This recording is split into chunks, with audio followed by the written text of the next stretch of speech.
Hey there gamers, DreamcastGuy here. Today we're talking about Marathon, the next big PlayStation game, because Sony has just announced the price point and the release date of it, and it feels like the entire internet is just saying, this is Concord 2. It's immediately going to get shut down. But I want to talk about it and the leaks, because recently they did a big secret playtest with thousands of players, and it sounds like a lot of the people that played it just genuinely hated it. But let's break it down, because I'm still in the camp where I want to play Marathon. I don't think I have a lot of hope for it. I do think it's going to probably die literally within weeks of release, but I still want to play it with an open mind to see what it actually ends up being like. I've played some pretty good extraction shooters, especially obviously Arc Raiders, which is fantastic, but I've also played a lot of good Bungie games in the past.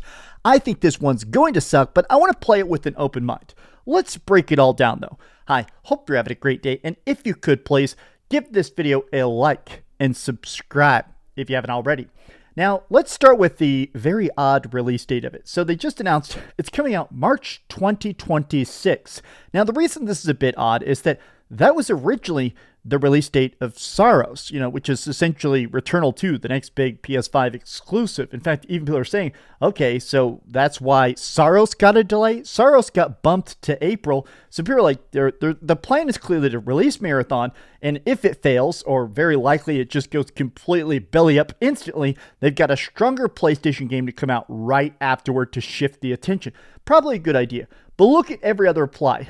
$40 for BS. Hesitant purchase. I respect the no FOMO approach. That's okay, Bungie. You can keep it. Who's going to bet it's not going to last long? Honestly, forgot it existed. Everybody is like, man, so instantly negative. It is $40.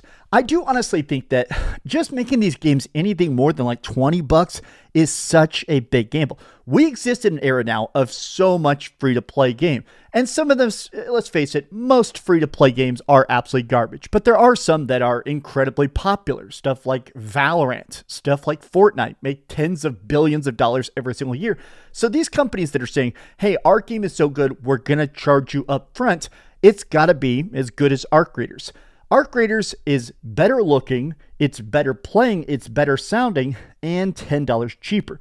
Honestly, when Arc Raiders drops, when this comes out, I feel like Arc Raiders could literally just make themselves 50% off and say, hey, get our extraction shooter with 10 updates for $15, or this extraction shooter for $40.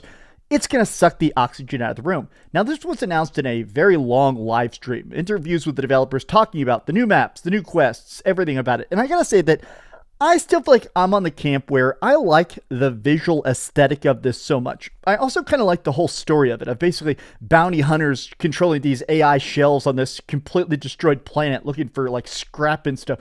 I love the idea of this. It's just about how well is it actually going to be executed, right? Now, there is, of course, that previous controversy that we've reported on here on the channel, which was the stolen art. Tons of iconography, barcodes, brand names, everything was completely ripped off by, I think it was a woman, this person named Anti-Real. Anti-Real has announced they have some sort of agreement they've reached. It sounds like essentially Bungie just paid them. They realized, look, we can't afford a $10 million lawsuit or whatever it would take. Just pay this person, maybe give them a producer credit, give them $1 million, and they'll be happy. So Anti-Real definitely said, we are very happy. I noticed lots of very funny memes of like, all right, well, you know what? I'll take it. I think I'm glad they got paid for sure.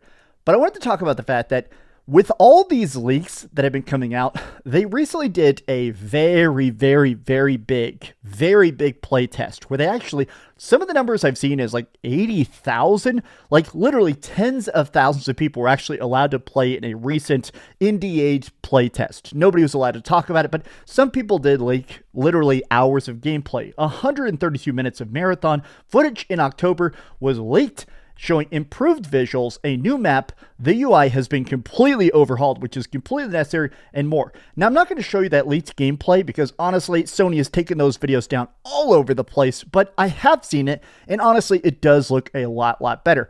I do feel like this is kind of my problem with a lot of these reveals that are constantly trying to be refined. A lot of live service games do come out broken, unfinished, really skewed, really messed up, right? It takes them a long time to kind of find their groove. But I feel like in this era where there's so many already existing live service games, you have to come out as good as possible. Releasing a trailer of really crappy gameplay, having all those influencers play the most busted version of Bungie's new game Marathon, that's just not going to sell it. I mean, even think about something like Diablo 4, right? I love Diablo 4. Obviously, I'm playing the new season. I've got a big old Diablo 4 tattoo.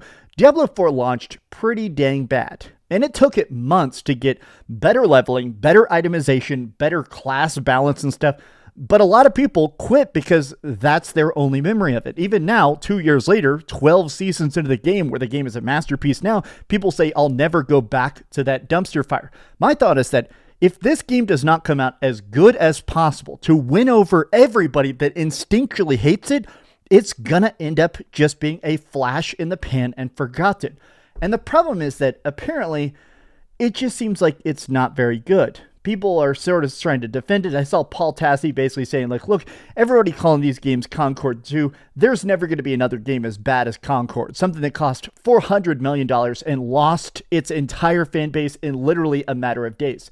But I did see this very long tweet. Marathon is looking to be a disaster for Bungie so far. The latest closed alpha is widely hated. Marathon progression is tutorialized. Quest system so poorly made, nonsensical, and beyond effed, Bungie was forced to do a mid-playtest wipe and completely scrap the entire progression system and looting in favor of randomized spawns. The time to kill for players is too short. The time to kill for NPCs is too long. PvE is a trap that you have to avoid if possible.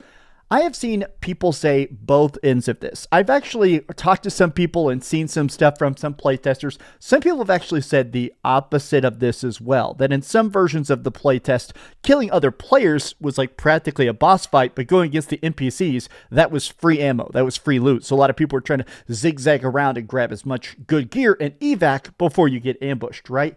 PvE is a trap though. This is the thing. If this is in the final build of the game, it's going to be dead on arrival, right?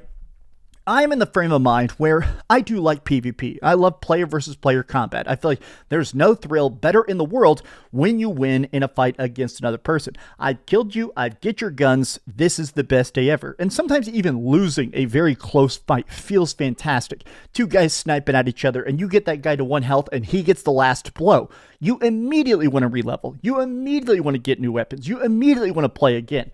The problem is that if it is just literally spray and pray, whoever gets the jump wins, that's going to be boring. Not just not fun, it's going to be boring.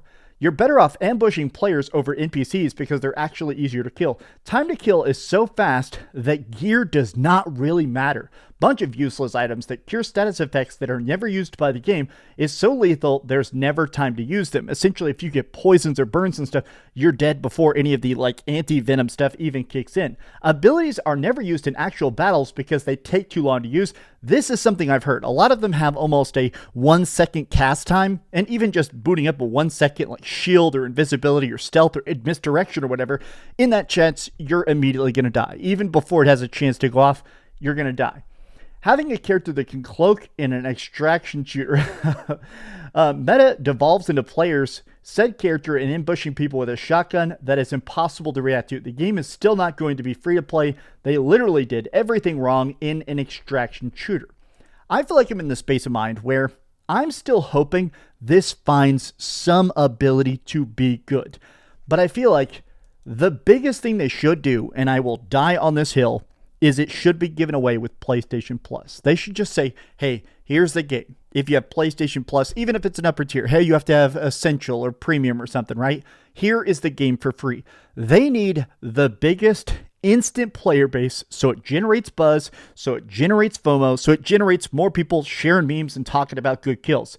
At this point, I don't think anybody's going to buy it. I don't think anybody's going to be streaming it. I don't think anybody's going to pay attention to it. And before this even gets a chance to be finished, to be patched, to get extra seasons to refine it, this game is going to be dead on arrival.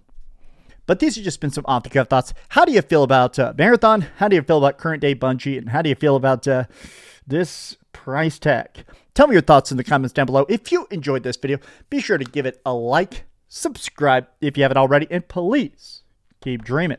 I have an idea for a very long Starfield video today, by the way. I haven't made it yet, but I'm tempted to do a long video about Starfield, about the fact that they claimed there was going to be multiple expansions, and there just never was. So let me know if you want to hear me ramble about Starfield. Thanks so much for watching that video. If you want to see something else, you can always click this link to see what I put up last, or, subscribe and see what's coming up next. Also, I promise that whatever I do, it'll try not to suck.